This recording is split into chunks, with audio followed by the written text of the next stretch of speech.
Hello friends, Gen Z తలుచుకుంటే ఉద్యమిస్తే ఏం చేయగలదు అన్న విషయాన్ని మనం జంతర్ మంతర్లోనూ చూసాం, జార్ఖండ్లోనూ చూసాం. అయితే జెన్జీ ఉద్యమించడం అనేది ఇండియా స్పెషల్ కాదు. ప్రస్తుతం ప్రపంచవ్యాప్తంగా ఇది ఒక ట్రెండ్గా ఉంది. 2020స్లో వరల్డ్ వైడ్గా కామన్గా ఏదైనా ఉంది అంటే సమస్యల మీద పోరాడుతున్న జెన్జీ ఉద్యమాలే. కానీ ప్రపంచంలో ఎక్కడా లేని విధంగా, ఎప్పుడూ జరగని విధంగా భారతదేశంలో ఒక సరికొత్త ఉద్యమం మొదలైంది. అదే జెన్ ఆల్ఫా ఉద్యమం. జెన్ ఆల్ఫా అంటే 2010 తర్వాత పుట్టిన వాళ్ళు ఇవాళ సమస్యల మీద రోడ్లు ఎక్కుతున్నారు. ఒకళ్ళు కాదు, ఇద్దరు కాదు, వందల్లో వేలల్లో రోడ్లు ఎక్కుతున్నారు.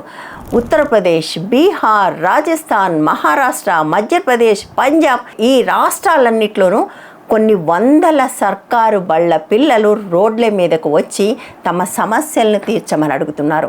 4 విజువల్స్ చూపించి ఇదే పెద్ద ఉద్యమం అని అంటున్నానని ఎవరికన్నా అనిపించవచ్చు. ఇండియా టుడే ఒకప్పుడు చాలా గొప్ప పేరున్న పత్రిక, కానీ ప్రస్తుతం అది కూడా గోధి మీడియా ఎకో సిస్టంలోనే పనిచేస్తుంది. ప్రభుత్వానికి వ్యతిరేకంగా పెద్దగా ఏమీ రాయరు. ఒకవేళ రాసినా కూడా చాలా టోన్ డౌన్ చేస్తుంటుంది. కానీ ఆ పత్రికలో ఈ మధ్య కాలంలో 2 ప్రముఖమైన వార్తలు వచ్చాయి. ఒకటి జూలై 30న, మరొకటి ఆగస్టు 13న.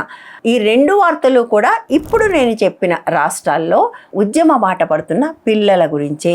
ఇండియా టుడే వార్తలతో పాటుగా నేను మరికొన్ని వార్తల హెడ్లైన్స్ కూడా స్క్రీన్ మీద చూపిస్తాను, చూడండి. జెన్ ఆల్ఫా జెన్జీ స్టూడెంట్స్ కలిసి లక్నోలో మార్చ్ చేసిన ఒక వార్త. స్కూల్లో వసతులు సరిగా లేవని యూపీ, బీహార్, రాజస్థాన్లో ఎట్లా పిల్లలు రోడ్లు ఎక్కుతున్నారో చెప్తున్న మరొక వార్త. ఇవి కాకుండా కొన్ని వందల వార్తలు దీనికి సంబంధించి ఇప్పుడు నార్త్లో వస్తూ ఉన్నాయి. మెయిన్ స్ట్రీమ్ మీడియాలో కూడా రాయక తప్పని పరిస్థితి ఒకటి ఉంది.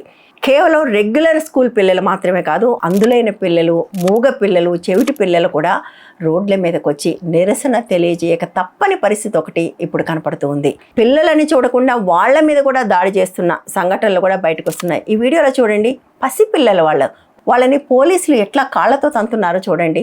వాళ్ళు అడుగుతున్నవి చాలా చాలా చిన్నవి.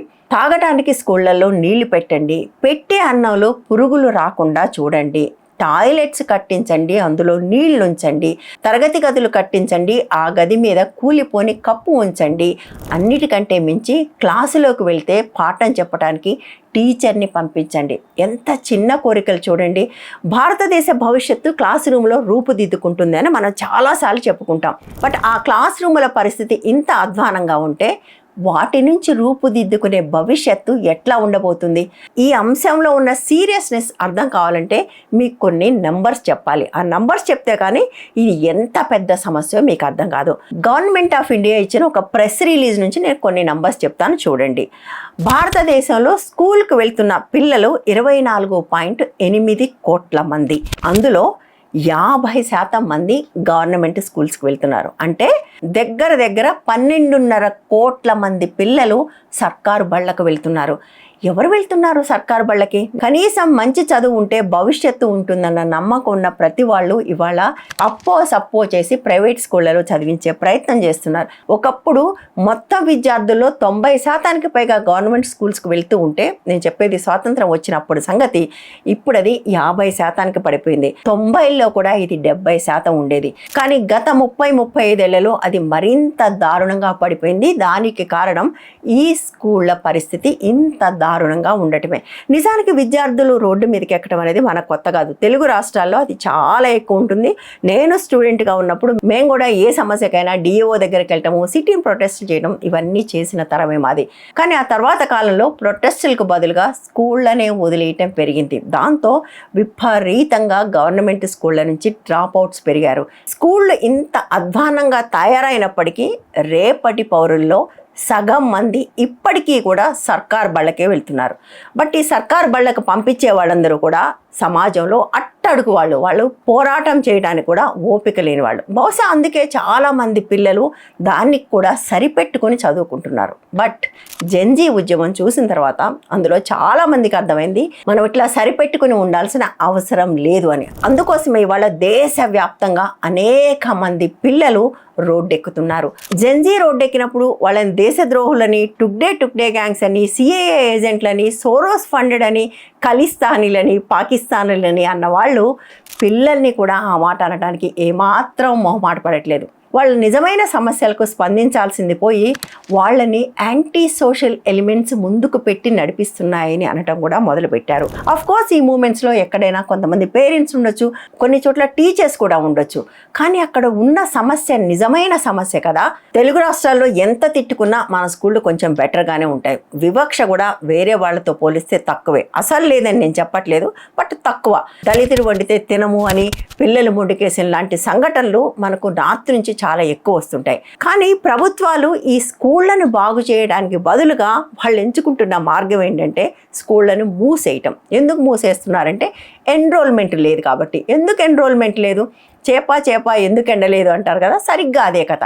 ఎందుకు ఎన్రోల్మెంట్ లేదు? స్కూళ్ళు దరిద్రంగా ఉన్నాయి, అక్కడ పాఠాలు సరిగా చెప్పట్లేదు. కాబట్టి పేరెంట్స్ ఏమాత్రం అవకాశం ఉన్నా సప్పో చేసి తల తాకట్టు పెట్టైనా పిల్లల్ని కొంచెం బెటర్ స్కూల్కి పంపిద్దామని వాళ్ళు ప్రయత్నం చేస్తున్నారు. 2014-15 నుంచి 2024-25 మధ్యలో, అంటే ఈ 10 సంవత్సరాల్లో క్లోజ్ అయిన స్కూళ్ళు వాళ్ళు వాటిని క్లోజ్ అనట్లేదు అనుకోండి, మెర్జర్ అంటున్నారు. చిల్లి కాదు తూటు అంటారు కదా, సరిగ్గా అదే. ఈ ఊరు స్కూల్కి పిల్లలు రావట్లేదని ఆ స్కూల్ని ఎత్తేసి పక్క ఊరు స్కూల్లో మెర్జ్ చేసి మీరు కూడా అక్కడికే వెళ్ళండి అని చెప్పడం. దీనివల్ల స్కూళ్ళు ఏమైనా బాగుపడతాయా? సౌకర్యాలు ఏమైనా బాగుపడతాయా? ఎన్రోల్మెంట్ పెరుగుతుందా? మూడు జరగవు. ఈ ఊరు నుంచి ఆ ఊరికి వెళ్ళడానికి ఈ పిల్లలకి ఏ అవకాశం ఉండదు. ఎయిదర్ వాడు స్కూలన్నా మానేయాలి, మళ్ళీ వాళ్ళ అమ్మ నాన్న తల తాకట్టు పెట్టి ప్రైవేట్ స్కూల్లో జాయిన్ చేస్తే ఆ స్కూల్ బస్సు ఆ ఊరికి వస్తుంది కాబట్టి అందులో వెళ్ళాలి. అట్లా వెళ్ళలేని పిల్లలందరూ ఊళ్ళో ఖాళీగా తిరుగుతుంటే వెళ్ళగలిగిన పిల్లలు ఆ బస్ ఎక్కి డ్రెస్ వేసుకుని కాన్వెంట్ స్కూల్కి వెళ్తారు. అది ఆ పిల్లల మనసులో ఎంత గాయాన్ని చేస్తుంది. మనం మాట్లాడితే ప్రపంచంలోనే 4వ ఎకానమీ అని చెప్పుకుంటాం. అఫ్కోర్స్ ఇప్పుడు అది 6కు పడిపోయింది అనుకోండి. మనకంటే వెనక ఉన్న ఏ దేశంలో కూడా ఎడ్యుకేషన్ సిస్టమ్ ఇంత దారుణంగా లేదు. నిజానికి మాట్లాడితే అమెరికా అని పొగుడుతూ ఉంటారు కదా. అమెరికా లాంటి చోట కూడా విద్య కంప్లీట్గా పబ్లిక్ ఎడ్యుకేషనే. అంటే 1 నుంచి 12వ తరగతి దాకా అందరు పిల్లలకి విద్య ఉచితమే. ప్రైవేట్ స్కూల్స్ చాలా తక్కువ ఉంటాయి. అంటే ఒక 40-50 సంవత్సరాల కింద ఇండియాలో ఏ స్థాయిలో ప్రైవేట్ స్కూల్స్ ఉండేవో ఇప్పటికీ అమెరికాలో ఆ స్థాయిలో కూడా లేవు. అంత తక్కువ ప్రైవేట్ స్కూల్స్ ఉంటాయి. లక్షల్లో కోట్లల్లో సంపాదించే మన తెలుగు సాఫ్ట్వేర్ ఇంజనీర్లు, మన డాక్టర్లు కూడా వాళ్ళ పిల్లల్ని ఆ స్కూళ్ళకే పంపిస్తారు. యూరప్ అంతా కూడా ఎడ్యుకేషన్ ఇదే. ఏ దేశమైనా ఎదగాలి అంటే వాళ్ళు తప్పనిసరిగా ఇన్వెస్ట్ చేయాల్సింది ఆ దేశపు ఎడ్యుకేషన్ మీద. కానీ భారతదేశంలో స్వాతంత్రం వచ్చిన వెంటనే ఆ పని చేశారు. ఎందుకంటే భారతదేశాన్ని వాళ్ళ ప్రపంచంలో ఉన్నతంగా నిలబెట్టింది అంటే అది భారతదేశపు ఎడ్యుకేషన్ సిస్టమే. కానీ 90ల్లో ఎప్పుడైతే ఇది ప్రైవేటైజేషన్కి దారులు వేయటం మొదలుపెట్టారో అప్పటి నుంచి మొదలైన దిగజారుడుతనం ఇప్పుడు అతి వేగంగా జరుగుతుంది. నిజంగా ఈ దేశానికి ఎవరైనా ఏమన్నా చేయదలుచుకుంటే వాళ్ళు చేయాల్సిన మొట్టమొదటి పని ఈ దేశపు ఎడ్యుకేషన్ సిస్టమ్ని బాగు చేయటం. కానీ విషాదం ఏంటంటే గత కొద్ది సంవత్సరాల్లో అది అసలు నరేటివ్లోనే లేకుండా పోయింది. ఎంతసేపటికి కులము మతం అనే కానీ 10-15 సంవత్సరాల కింద కూడా దీని మీద అనేక చర్చలు జరిగేవి. స్కూల్ ఎడ్యుకేషన్కి సంబంధించి డిమాండ్స్ ఉండేవి, కాలేజ్ ఎడ్యుకేషన్కి సంబంధించి డిమాండ్స్ ఉండేవి.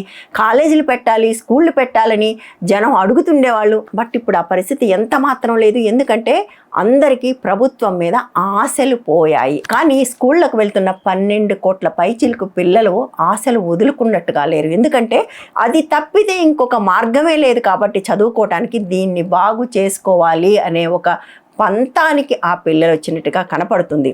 నిజం చెప్పాలంటే ఇది చాలా గొప్ప శుభ పరిణామం. దానివల్ల పిల్లల్లో చైతన్యం పెరుగుతుంది, ఎడ్యుకేషన్ సిస్టమ్ కూడా బాగుపడే అవకాశం ఉంది ప్రభుత్వం వింటే.